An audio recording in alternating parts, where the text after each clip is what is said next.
আমরা সপ্তম শ্রেণী তৃতীয় পর্যায়ক্রমিক মূল্যায়নের ভূগোলের 2 নম্বর স্কুলের প্রশ্ন উত্তরগুলো আলোচনা করব।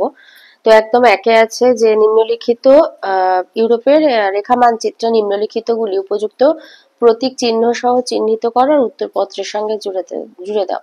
তো প্রথমে আছে ইউরোপের সর্বোচ্চ শৃঙ্গ। ইউরোপের সর্বোচ্চ শৃঙ্গ হচ্ছে এলবুর্জ। তো তোমাদের ইউরোপের ম্যাপ দেবে স্কুল থেকে পরীক্ষার সময়, বাড়ি থেকে তো নিয়ে যাবে না, স্কুল থেকেই দেবে। তো ইউরোপের ম্যাপে এইরকম ধরো দেবে, তো ইউরোপের ম্যাপে এলবুর্জ পর্বত দেখাবে, পন্টিক, জুরাস, ভোজ, আল্পস, ককেশাস, পন্টিক, টরাস,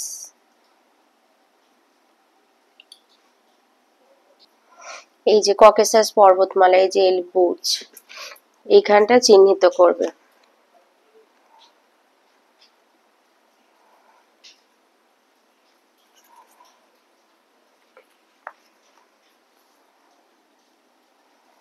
ধরো আরেকটু যদি এরকম এই ধরনের ম্যাপটা যদি দেয়, এটা হচ্ছে কৃষ্ণ উপসাগর, এই যে এলবুর্জ, এই যে এই শৃঙ্গ, এই যে 15 ইউরোপের সর্বোচ্চ শৃঙ্গ মাউন্ট এলবুর্জ, এই যে এটা এইভাবে দেখিয়ে দেবে। এরপরে রয়েছে ইউরোপের দীর্ঘতম নদী ভলগা।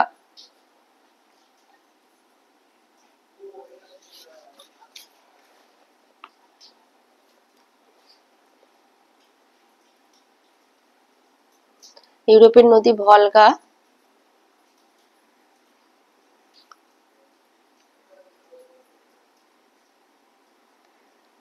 এক নম্বরে আছে এই যে ভলগা নদী, ইউরোপের দীর্ঘতম নদী, এই যে এইটা, এই যে এইটা হচ্ছে ইউরোপের ভলগা নদী, এই যে কাস্পিয়ান উপসাগরে পড়েছে, এই কাস্পিয়ান উপসাগরে পড়েছে, এটা হচ্ছে ভলগা নদী। আর এখানে হচ্ছে মাউন্ট এলবুর্জ পর্বত শৃঙ্গটা করবে। এরপরে আছে ভূমধ্যসাগর। ভূমধ্যসাগর হচ্ছে এইটা, এইখানটা এখানে লিখে দেবে শুধু জাস্ট। আর এটা হচ্ছে ইংলিশ চ্যানেল। ইংলিশ চ্যানেল হচ্ছে তোমার এই যে এইখানের এই যে এইটার মাঝে এই ফাঁকটা, তার মানে এখানে হবে এই যে জলটা, এই জলটা হবে ইংলিশ চ্যানেল, এইখানটা ইংলিশ চ্যানেল করে দিচ্ছ। তাহলে এখানে থাকছে মাউন্ট ককেশাস পর্বতমালার এলবুর্জ, এইটা হচ্ছে ভলগা নদী, এটা ভূমধ্যসাগর, এখানে হচ্ছে ইংলিশ চ্যানেল। আর 5 নম্বরে রয়েছে লন্ডন।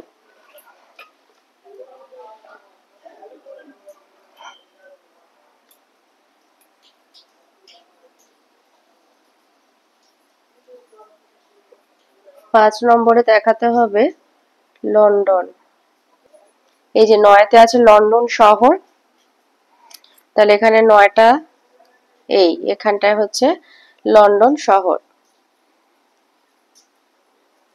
এখানটা করে দেবে লন্ডন শহর। তাহলে এটা ইংলিশ চ্যানেল, এই লন্ডন শহর, এই ভূমধ্যসাগর, এখানে এলবুর্জ, এটা ভলগা নদী।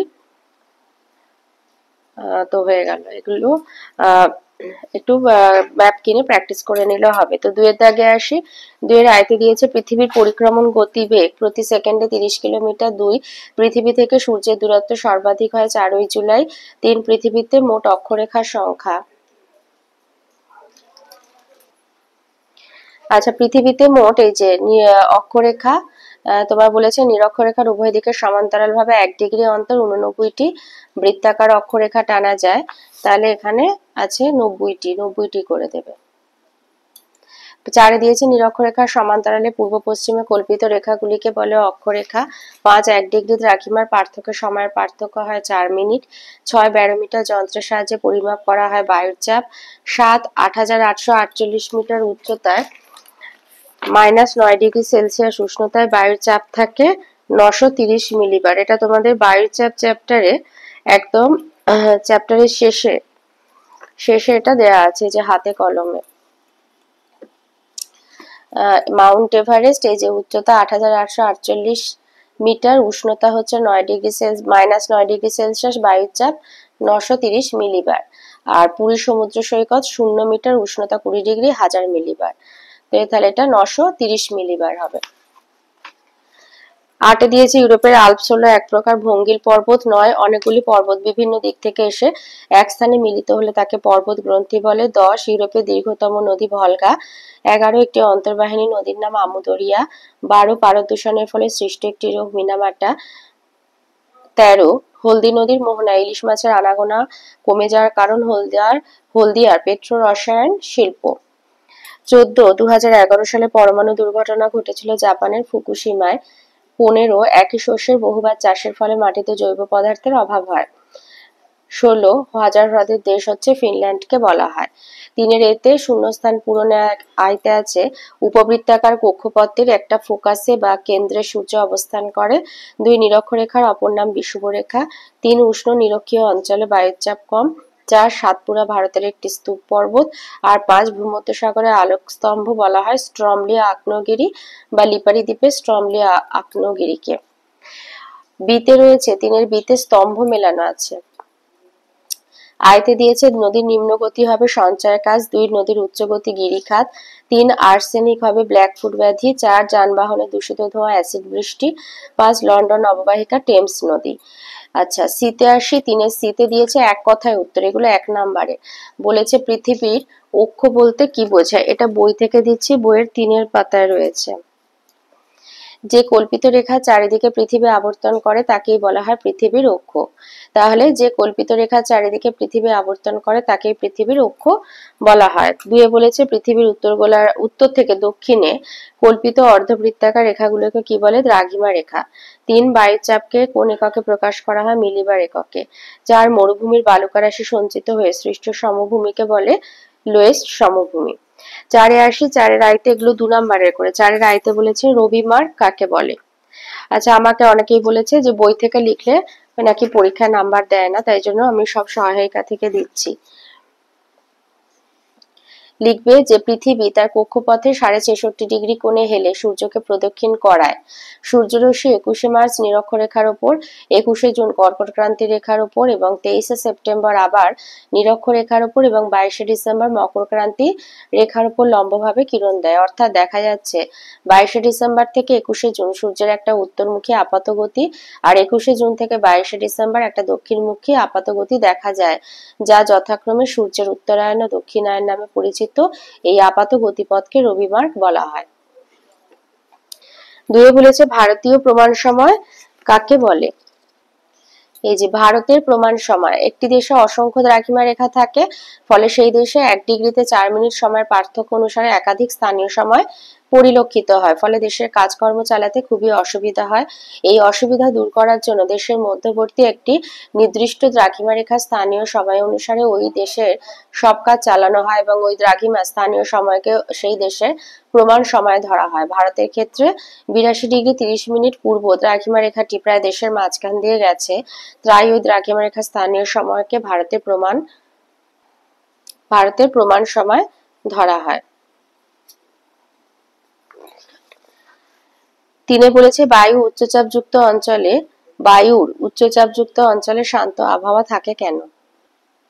এই উত্তরটা লিখবে। উচ্চচাপ অঞ্চলে শান্ত আবহাওয়া থাকার কারণ 1 হচ্ছে সাধারণত কোনো অঞ্চলের উষ্ণতা কম হলে উচ্চচাপ সৃষ্টি হয়। উচ্চচাপ অঞ্চলের বায়ু শীতল হাওয়ায় তা সংকুচিত, অধিক ঘনত্বযুক্ত এবং ভারী হয়। 2 হচ্ছে শীতল বায়ুতে জলীয় বাষ্প খুবই কম থাকে, এর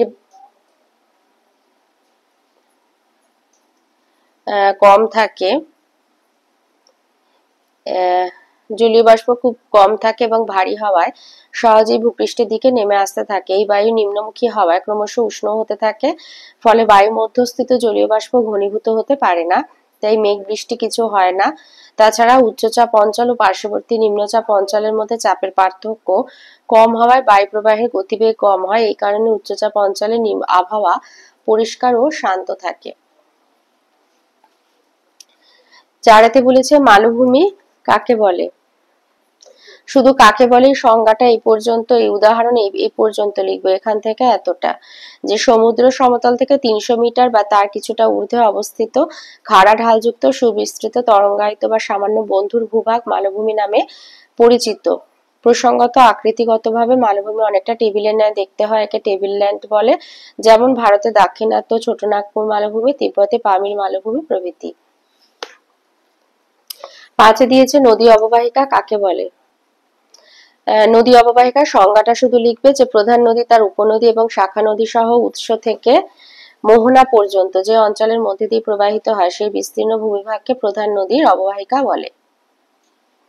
যেমন লিখবে আমাজন নদীর অববাহিকা পৃথিবীর বৃহত্তম নদী অববাহিকা।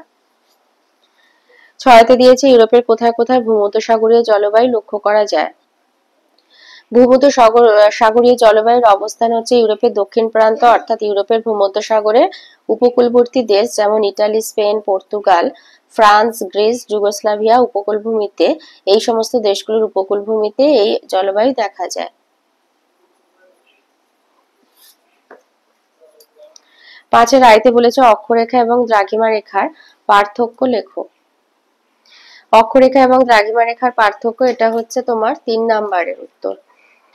লিখবে যে আমি অক্ষরেখাটা আগে বলে নিচ্ছি। অক্ষরেখা লিখবে পৃথিবীর সম অক্ষাংশ যুক্ত স্থানগুলি কে যুক্ত করলে পূর্ব পশ্চিমে বিস্তৃত যে কাল্পনিক রেখা পাওয়া যায় তাকে অক্ষরেখা বলে। সংখ্যা, নিরক্ষরেখার উভয় দিকে সমান্তরাল ভাবে 1 ডিগ্রি অন্তর 89টি বৃত্তাকার অক্ষরেখা টানা যায়। আকৃতি, অক্ষরেখাগুলি পূর্ণ বৃত্তাকার, প্রতিটি অক্ষরেখা পরস্পর সমান্তরাল। সর্বোচ্চ সর্বনিম্ন মান, অক্ষরেখার সর্বোচ্চ মান 90 ডিগ্রি, সর্বনিম্ন মান 0 ডিগ্রি। মধ্যবর্তী দূরত্ব পরস্পর সমান্তরাল হওয়ায় দুটি অক্ষরেখার মধ্যবর্তী দূরত্ব সর্বদা সমান। পরিধি, অক্ষরেখাগুলি পরিধি নিরক্ষরেখা থেকে উভয় মেরুর দিকে ক্রমশ কমতে থাকে, অবশেষে দুটি বিন্দুতে পরিণত হয়। সূর্যোদয় সূর্যাস্তের সময় একই অক্ষরেখায় সর্বত্র একই সময়ে সূর্যোদয়, মধ্যাহ্ন সূর্যাস্ত হয় না, আগে পরে হয়। প্রয়োজনীয়তা, কোন স্থান নিরক্ষরেখা থেকে কতটা উত্তর বা দক্ষিণে অবস্থিত তা জানতে হলে অক্ষরেখার প্রয়োজন। উষ্ণতার তারতম্য, একই অক্ষরেখার উপর অবস্থিত বিভিন্ন স্থানের উষ্ণতার মধ্যে একটা তারতম্য হয় না। স্থানীয় সময়ের পার্থক্য, একই অক্ষরেখার উপর অবস্থিত বিভিন্ন স্থানের স্থানীয় সময়ের মধ্যে পার্থক্য দেখা যায়। এবারে দ্রাঘিমা রেখা।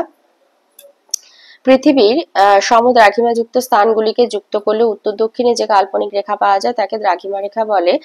সংখ্যা, মূল মধ্যরেখার উভয় দিকে 180টি অর্ধবৃত্তাকার দ্রাঘিমা রেখা টানা যায়। আকৃতি, দ্রাঘিমা রেখাগুলি অর্ধবৃত্তাকার, প্রতিটি দ্রাঘিমা রেখা পরস্পর সমান্তরাল নয়। সর্বোচ্চ সর্বনিম্ন মান, দ্রাঘিমা রেখার সর্বোচ্চ মান 180, সর্বনিম্ন মান 0 ডিগ্রি। মধ্যবর্তী দূরত্ব, পরস্পর সমান্তরাল না হওয়ায় দুইটি দ্রাঘিমা রেখার মধ্যবর্তী দূরত্ব নিরক্ষরেখার সবচেয়ে বেশি হয় এবং উত্তর ও দক্ষিণ দিকে এই দূরত্ব কমতে কমতে সুমেরু ও কুমেরু বিন্দুতে দ্রাঘিমা রেখা দুটি মিলিত হয়। পরিধি, দ্রাঘিমা রেখাগুলি পরিধি সর্বত্র সমান। সূর্যোদয় ও সূর্যাস্তের সময় দ্রাঘিমা রেখাগুলি পৃথিবীকে উত্তর দক্ষিণে বেষ্টন করে রয়েছে বলে এই দ্রাঘিমা রেখায় সর্বত্র একই সময় সূর্যোদয়, মধ্যাহ্ন সূর্যাস্ত হয়। প্রয়োজনীয়তা, কোন স্থান মূল মধ্যরেখা থেকে কত পূর্বে বা পশ্চিমে অবস্থিত তা জানার জন্য দ্রাঘিমা রেখার প্রয়োজন। উষ্ণতার তারতম্য, একই দ্রাঘিমা রেখার অপর অবস্থিত বিভিন্ন স্থানের উষ্ণতা তথা জলবায়ুর মধ্যে ব্যাপক পার্থক্য দেখা যায়। স্থানীয় সময়ের পার্থক্য, একই দ্রাঘিমা রেখার উপর অবস্থিত বিভিন্ন স্থানের স্থানীয় সময় একই রকম হয়। মোট 10টা পয়েন্ট আছে। আচ্ছা, 5-2 বলেছে সমভূমি অঞ্চলগুলি পৃথিবীর অন্যতম জনবহুল অঞ্চল কেন। এই উত্তরটা লিখবে যে সমভূমি অঞ্চলে ঘনবসতি গড়ে ওঠার কারণগুলি হলো নিম্নরূপ। এক হচ্ছে সমতল ভূমি। সমভূমি অঞ্চল একেবারেই বন্ধুর প্রকৃতির নয়, এখানকার সমপ্রায় ভূমিতে সহজে লোককে বসতি স্থাপন করতে পারে। 2, উর্বর মৃত্তিকা। সমভূমি অঞ্চলে নদীবাহিত উর্বর পলি মৃত্তিকা কৃষিকাজের পক্ষে আদর্শ। 3, অনুকূল প্রাকৃতিক পরিবেশ। সমভূমি অঞ্চলের অনুকূল প্রাকৃতিক পরিবেশ মানুষকে ঘন বসতি স্থাপনে আগ্রহী করেছে। শিল্পের অবস্থান, প্রয়োজনীয় কাঁচা মাল সহ শিল্পের প্রয়োজনীয় দ্রব্যের অভাব হয় না বলে সমভূমিতে শিল্প স্থাপন করা যায়, ফলে জীবিকার সুবিধা মানুষকে বসতি স্থাপন করতে আগ্রহী করেছে। 6 হচ্ছে 5 হলো উন্নত যোগাযোগ ও পরিবহন ব্যবস্থা। সমভূমি অঞ্চলে খুব সহজে সড়কপথ, রেলপথ সহ নদীতে জলপথ ও বিমানপথ স্থাপন করা যায়, ফলে উন্নত যোগাযোগ ও পরিবহন ব্যবস্থা গড়ে ওঠে যা ঘন বসতি গড়ে তুলতে সাহায্য করে। 6 হচ্ছে প্রশাসনিক সুবিধা। প্রাচীনকাল থেকেই প্রশাসনিক কাজকর্ম চালনা করার জন্য সমভূমি অঞ্চলে শহর স্থাপিত হয়েছে, ফলে জনঘনত্ব বৃদ্ধি পেয়েছে, যেমন ভারতের রাজধানী শহর দিল্লি। আর 7, অন্যান্য সুযোগ সুবিধা। জীবনযাপনের যাবতীয় সুযোগ সুবিধা সহ স্কুল, কলেজ, হাসপাতাল, অফিস আদালতের সহজলভ্যতা মানুষকে সমভূমিতে ঘনবসতি গড়ে তুলতে উৎসাহ দিয়েছে। 3 দিয়েছে জলপ্রপাত কিভাবে সৃষ্টি হয়। 5-3 এই উত্তরটা লিখবে যে নদী উপত্যকার কোনো অংশ কোমল শিলায় আবার কোনো অংশ কঠিন শিলায় গঠিত হলে অথবা কঠিন ও নরম শিলা অনুভূমিকভাবে অবস্থান করলে উচ্চ গতিতে নদীর ক্ষয়কার্যের সময় জলস্রোত এই কঠিন শিলার বিশেষ ক্ষয় সাধন করতে পারে না, কিন্তু কোমল শিলা ক্রমশ ক্ষয়প্রাপ্ত হওয়ায় স্থানটি অনেক নিচু হয়ে যায় এবং ধাপের সৃষ্টি হয়, ফলে জলরাশি উঁচু থেকে নিচে সোজাসুজি প্রচন্ড বেগে পড়তে থাকে। উচ্চভূমি থেকে নিচে জলপ্রবাহের এই বেগবান পতনকে জলপ্রপাত বলে, যেমন আমেরিকা যুক্তরাষ্ট্রে সেন্ট লরেন্স নদীর উপর নায়াগ্রা জলপ্রপাত বিশেষ উল্লেখযোগ্য। 4 বলেছে দূষিত জল বিশুদ্ধ করার 3টি পদ্ধতি লেখো। অপরিশ্রুত জল আর দূষিত জল একই, তো লিখবে এক হচ্ছে জলকে 100°C উষ্ণতায় 10 থেকে 15 মিনিট ফুটিয়ে নিলে জলের অধিকাংশ জীবাণু নষ্ট হয়ে যায়। 2 নির্দিষ্ট পরিমাণ ক্লোরিন জলে ব্যবহার করলেও জল জীবাণু মুক্ত হয়। 3 নুড়ি পাথর, কাঠকয়লা, সূক্ষ্ম বালি প্রভৃতি মাটির হাঁড়িতে দিয়ে ঘরেই ফিল্টার তৈরি করে জল পরিশ্রুত করা যায়। 4 ঘোলা জল কয়েক ঘন্টা রেখে দিলে বালি, কাদা প্রভৃতি কণা নিচে থিতিয়ে পড়ে, তারপর উপরের পরিষ্কার জল সাবধানে আলাদা পাত্রে ঢেলে নিয়ে ব্যবহার করা যায়। 5 মুসুর ডাল, অড়হর ডাল, কড়াইশুঁটি প্রভৃতি গাছ জল ভর্তি পাত্রে রাখলে জলের নোংরা সহজেই নিচে থিতিয়ে পড়ে এবং উপরে পরিষ্কার জল থেকে যায়।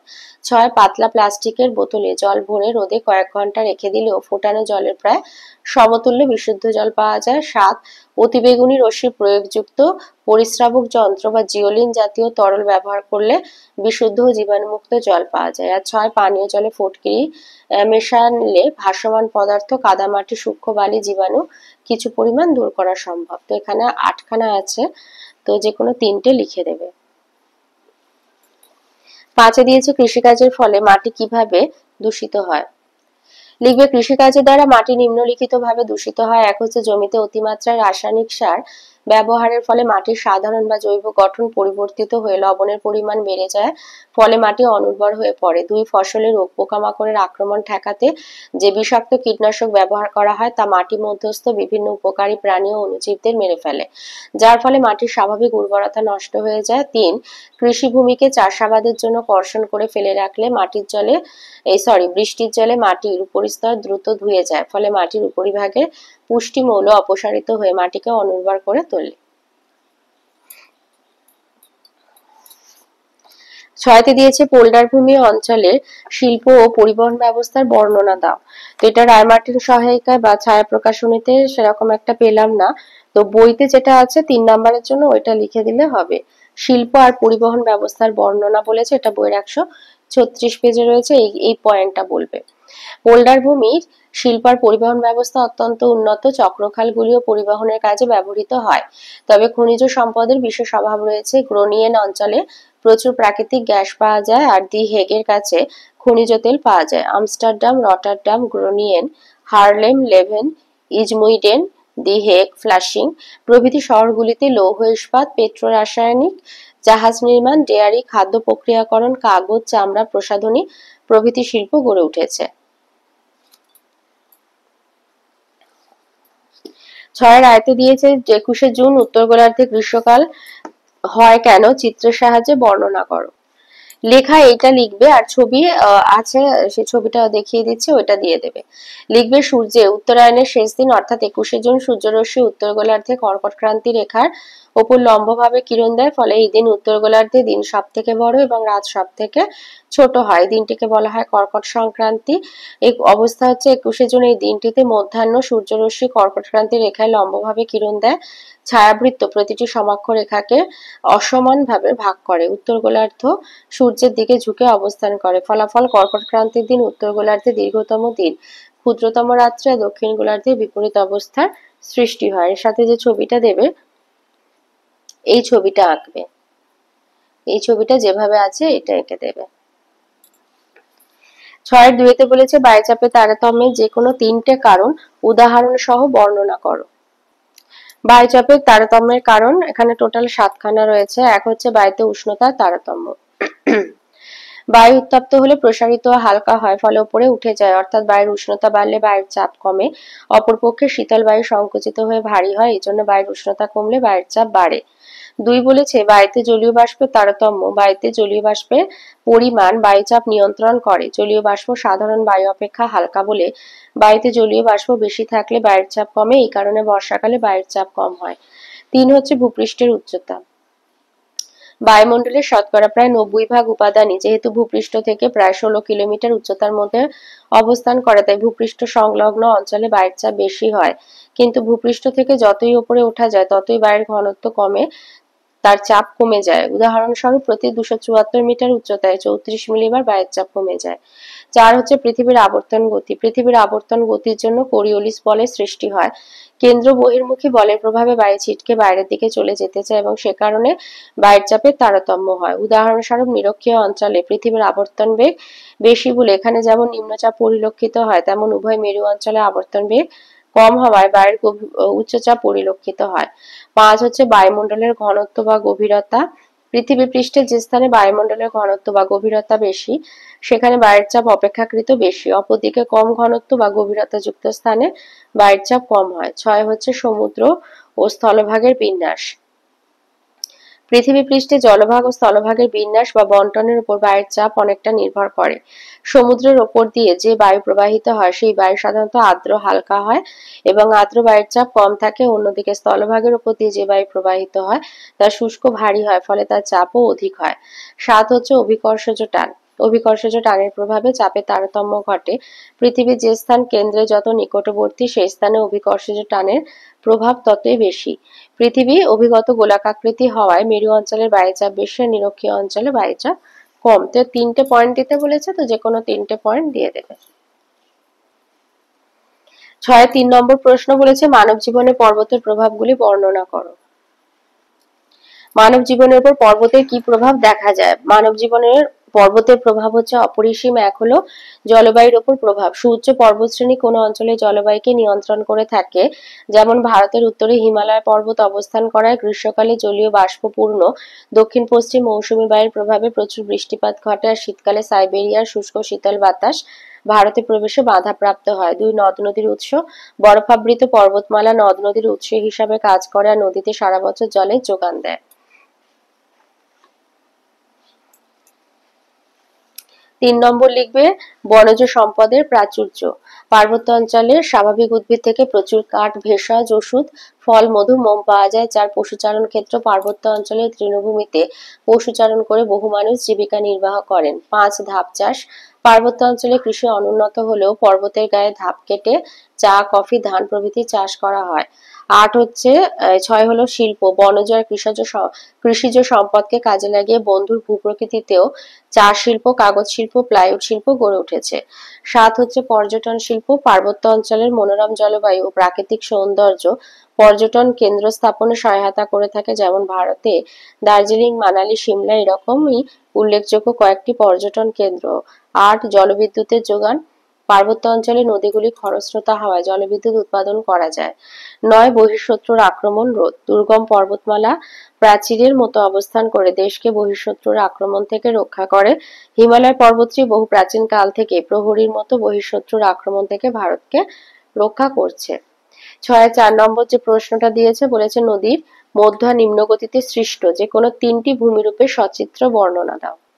আচ্ছা, মধ্য এবং নিম্ন গতিতে সৃষ্ট যে কোনো 3টি ভূমিরূপ, মানে মধ্য গতি থেকে দুটো বলতে পারো, নিম্ন গতি থেকে একটা, বা মধ্য গতি থেকে একটা বলে নিম্ন গতি থেকেও দুটো বলতে পারো ছবি সমেত। তো আমি মধ্য গতি থেকে দুটো বলছি। একটা হচ্ছে মিয়েন্ডার, সমভূমি প্রবাহ বা মধ্য গতিতে ভূমির ঢাল কমে যায় বলে নদী ধীর গতিতে প্রবাহিত হয়, ফলে নদী সামান্য বাধা পেলে এঁকে বেঁকে প্রবাহিত হয়। নদীর এই বাঁককে আঁকা বাঁকা নদী বলে। গ্রিক পুরাণে নদীর দেবতা মিয়েন্ড্রার্সের নামানুযায়ী যে কোনো নদীর আঁকা বাঁকা গতিপথকে মিয়েন্ডার বলে। এই ছবিটা দিয়ে দেবে। তো যার সাথে একটা সুন্দর ছবি আছে যেটা দেয়া যাবে সেরকম একটা দিলাম। একটা হচ্ছে তাহলে মিয়েন্ডার, আর একটা হচ্ছে মধ্য গতিতে দেখা যায় অশ্বক্ষুরাকৃতির হ্রদ। সমভূমি অঞ্চলে কোনো কোনো নদীতে অসংখ্য বাঁক দেখা যায়। নদীর এই বাঁক ক্রমশ আয়তনে বৃদ্ধি পায় এবং একসময় বাঁকের মধ্যবর্তী স্থান সংকীর্ণ হয়ে পরস্পরের কাছে এসে ক্ষয় পেয়ে 2টি বাঁক মিলিত হয় এবং নদী সোজা পথে চলতে থাকে। ফলে ফেলে রাখা নদীর বাঁকটিতে জল জমে হ্রদের সৃষ্টি হয়। এই হ্রদের আকৃতি অনেকটা ঘোড়ার খুরের মতো হয় বলে একে অশ্বক্ষুরাকৃতি হ্রদ বলে। যেমন মুর্শিদাবাদ জেলায় গঙ্গা নদীর দুই পাশে এই ধরনের হ্রদ দেখতে পাওয়া যায়। আর এর সাথে দেখো একটা সুন্দর ছবি দেওয়া আছে, এটা দিয়ে দেবে। এটা হলো দুটো। আর একটা দিয়ে দিচ্ছি নদী মানে নিম্ন গতিতে প্লাবন ভূমি। প্লাবন ভূমির এই একটা সুন্দর ছবি দেওয়া রয়েছে। সমভূমি অঞ্চলে জলস্রোত কমে যাওয়ার দরুন নদী তার তলদেশে নুড়ি, কাঁকড়, বালি প্রভৃতি সঞ্চয় করে নিজের গভীরতা কমিয়ে দেয়। তাই বর্ষাকালে নদীর জলের মাত্রা বৃদ্ধি পেয়ে দুকুল প্লাবিত করে দুধারে নদী প্রচুর পরিমাণে পলি, কাঁকড়, বালি সঞ্চয় করে যে ভূমিরূপ সৃষ্টি করে তাকে প্লাবন ভূমি বলে। যেমন হচ্ছে গঙ্গা, নীল, ইয়াংসি নদীর নিম্ন অববাহিকায় প্লাবন ভূমি রয়েছে। প্লাবন ভূমি তো স্বাভাবিক বা দর্শকুর আকৃতির হ্রদ, জলাভূমি প্রভৃতি দেখা যায়। তো এই ছবিটা দিয়ে দেব। 5 দিয়েছে ইউরোপ মহাদেশের সমৃদ্ধির কারণগুলি বর্ণনা করো। এই যে ইউরোপ মহাদেশের সমৃদ্ধির কারণ, এক হচ্ছে কেন্দ্রীয় অবস্থান। উত্তর গোলার্ধের প্রায় কেন্দ্রস্থলে মহাদেশটি অবস্থিত। ইউরোপকে বেষ্টন করে আছে এশিয়া মহাদেশ পূর্ব দিকে, পশ্চিমে আটলান্টিক মহাসাগর, আফ্রিকা এবং আমেরিকা মহাদেশ, আর আফ্রিকা মহাদেশ আছে দক্ষিণে। এইরূপ ভৌগোলিক অনুকূল অবস্থানের জন্য ইউরোপের অর্থনৈতিক উন্নতি সম্ভব হয়েছে। 2 অনুকূল জলবায়ু। ইউরোপ মহাদেশে 3 দিক সমুদ্র তথা জলভাগ থাকায় উপকূল সংলগ্ন এলাকায় সারা বছর সমভাবাপন্ন জলবায়ু বিরাজ করে এবং মহাদেশের উত্তর দিকে নাতিশীতোষ্ণ জলবায়ুর প্রাধান্য দেখা যায়। ফলে এই মহাদেশের অধিবাসীরা অধিক কর্মঠ ও পরিশ্রমী, যা মহাদেশের সমৃদ্ধির অন্যতম প্রধান কারণ। 3 হচ্ছে সামুদ্রিক আর উপদ্বীপীয় অবস্থান। ইউরোপের মূল ভূখণ্ডের উত্তর, দক্ষিণ, পশ্চিম দিকে বিস্তীর্ণ সাগর, উপসাগর ও মহাসাগর অবস্থান করছে। এই উপদ্বীপীয় অবস্থানের ফলে মহাদেশের অভ্যন্তরে অনেক বড় বড় বন্দর গড়ে উঠেছে, যা ব্যবসা বাণিজ্য, জাহাজ নির্মাণ শিল্প, নৌশক্তির উন্নতিতে বিশেষ সাহায্য করেছে। এছাড়া উপসাগরীয় সমুদ্র স্রোত উত্তর পশ্চিমের বন্দরগুলিকে বরফমুক্ত রাখতে সাহায্য করে। এর সাথে দেবে কৃষিকাজ, পশুপালন। কৃষি জমির পরিমাণ কম হলেও উন্নত বৈজ্ঞানিক কৃষি পদ্ধতির সাহায্যে শস্যাবর্তন ও মিশ্র কৃষি ব্যবস্থায় সারা বছর কৃষিকাজ করা হয়ে থাকে। ইউক্রেনকে ইউরোপের শস্যগোলা বলা হয়। ইউরোপ মহাদেশে গবাদি পশু, মেষ, শূকর প্রভৃতি পালন করে দুগ্ধজাত বিভিন্ন শিল্প, পশম শিল্প গড়ে তোলা হয়েছে। খনিজ এবং শক্তি সম্পদ। ইউরোপ মহাদেশ খনিজ সম্পদে সমৃদ্ধ। এখানকার পর্যাপ্ত কয়লা, আকরিক লোহা, খনিজ তেল, বক্সাইট, ম্যাঙ্গানিজ, নিকেল, প্ল্যাটিনাম, সোনা, রূপো প্রভৃতি খনিজকে কেন্দ্র করে শিল্পর ব্যাপক প্রসার ঘটেছে। শিল্পোন্নতি। ইউরোপ পৃথিবীর সর্বাপেক্ষা শিল্পোন্নত মহাদেশ। এখানকার কৃষিজ, খনিজ, বনজ, সামুদ্রিক সম্পদ ও উন্নত প্রযুক্তিবিদ্যাকে কাজে লাগিয়ে বিভিন্ন শিল্পাঞ্চল গড়ে উঠেছে, যথা জার্মানির রুশ শিল্পাঞ্চল, রাশিয়ার মস্কো শিল্পাঞ্চল, ইউক্রেনের ডোনেৎস্ক অববাহিকা, ব্রিটিশ যুক্তরাজ্যের লন্ডন অববাহিকা শিল্পাঞ্চল।